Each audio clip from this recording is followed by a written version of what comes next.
Welcome math videos. This one is going to be on one-step equations. We're going to take a look at one-step equations, the first step in learning how to solve for variables. And you do that simply by isolating the variable by undoing the operation. Now, the key thing we want to talk about here is how do you undo the operation. First thing you got to do is have an equation. When you have an equation, what you want to do is get the variable on one side all by itself, no coefficients, which means numbers in front, no exponents, no numbers in the bottom, nothing. Just on one side you're going to end up having your variable. Now the question is how do we undo? Well, very simple. If you have an equation that has adding, the opposite of that is to subtract. So those are opposites of each other. So if you have addition, then you subtract. If you have subtraction, then you're going to add. These two are opposites of each other, and so you'll be able to undo those with these, and we'll take a look at an example of those here in just a second. Secondly, if you have a situation where you're multiplying, the undoing of multiplication is division. Alright? So if you have a multiplication situation, and everything's always in relation to the variable. Let me just draw up a quick example here real quick. If I had x plus 7 equals 5, operation here is the plus. We have the x, and trying to isolate it and getting it by itself, we got to get rid of the 7. Since this is addition, you would undo that by subtraction. So that's the idea of what it is that's going on. So let's take a look at a few examples. As we go through the examples, you can feel free to pause the video, try the example yourself, and then look and see whether or not you match what it is that I'll be doing up here. All right. So taking a look here, first of all I'm going to start off with x plus 5 is equal to 21. Since this operation is addition, we undo that by subtraction. So what we're going to do is subtract 5 from both sides. What you do to one side, you got to do the other whenever you're dealing with equations. Equation is kind of like a balance. I have an equal amount on this side. If you've ever seen a balance scale in science, I need to have the 2. So if I'm going to take 5 pounds away from this side, then I need to take 5 pounds away from that side in order to maintain the balance. So that's what I'm doing here, subtracting. And the way we look at this is as 5 minus 5. This becomes 0 when we say cancel. These are called additive inverses. Positive 5 and negative 5, when you add them together, they cancel each other out. I like to write a 0 here to remind myself this is zeroing out. This will leave x by itself on this side. Keep your equal signs lined up. 21 minus 5 is 16. And then x plus 0 is just x, so x equals 16. And I want to circle that. That's my solution. And then we need to check it. So we have 16 plus 5 is equal to 21. And then I perform the operation. Well, that's obviously 21. 21 is equal to 21. So this indeed checks. This is the format, the way I expect to see your equations done, your original problem. Your work shown in here, your answer, quote unquote, or your solution should be circled. And then you end up with a situation here where you go through and check. The check is required. It is not optional, so make sure that you're understanding that when you go through there. All right. Looking at the next example, this is a subtraction one. X minus 7 is equal to negative 3. So to undo subtraction, that basically means I'm really adding negative 7. So another way to think about it, what's the opposite of negative 7? The opposite of negative 7 is 7. So I'm going to add 7 to both sides. That maintains the balance. Make sure what you do to one side, you do to the other. Negative 7 plus 7 is 0.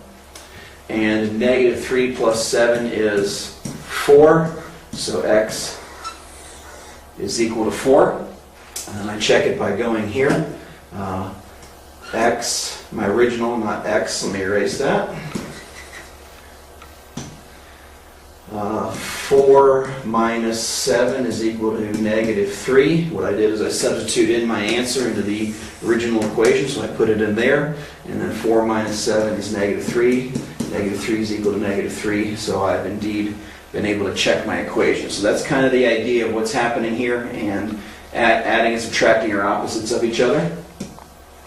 All right, this one's 6x is equal to 39. If you don't know already, if there's nothing involved here, we assume that this is multiplication, so that's going to be 6 times x. I undo multiplication with division, so I divide by 6.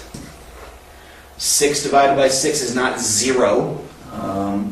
If you have $6 and you're going to split them among 6 people, and everybody doesn't get nothing, everybody gets $1. So that idea is that these cancel. Notice my different canceling thing I like to use here. I use a 1 to remind myself 6 divided by 6 is equal to 1. Just keeps the properties of math the way it should be. 1 times x is x. 39 divided by 6 is not even. 6 goes into 39 6 times with 3 left over, and then 3 6 is a half. So this is 6 and a half, which I like to write as a decimal, 6.5. All right? So there's my quote-unquote answer. Circle that up. 6 times 6.5 is equal to 39.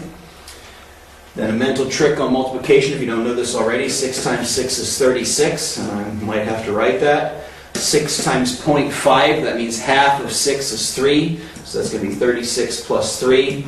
So 39 indeed does equal 39, and it checks out. All right? So there's a multiplication one. Now let's take a look at a division one. X divided by 3 is equal to 11. X, and this format is not real nice to look at. You could also see this problem as x divided by 3 is equal to 11. Couldn't quite type that. I guess I could have written it in if I'd wanted to. X divided by 3 is equal to 11. This is what it looks like. Everything's in relation to the x. A lot of students look at this one and start freaking out. It's not a big deal. It just means x divided by 3. So to undo division, I multiply. What I do to one side, multiply by 3. I do to the other. So I'm multiplying both sides by 3 in this case. 3 divided by 3 cancels to give me 1. 1 times x is x.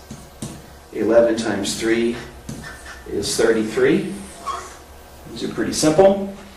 Then I plug that back into my original. 33 divided by 3 should be equal to 11. 3 goes into 33 11 times, so 11 does equal 11, so I know that my answer is correct. All right, still one step, and this next one's kind of 2 steps, but I want to show you this next one just in case you run into it in a situation. What do you do when the x is in the bottom? I can rewrite this as 6 divided by x is equal to negative 12. So what do I do with this idea that x is in the bottom? Well, what you're going to do is you flip them both sides over. All right, flip both sides over. And let me show you why that's true just real quick. If you have 3/4 is equal to 9/12, which it is, 3/4 is the reduction of 9/12. If you turn it over into 4/3 is equal to 12/9, it's still true.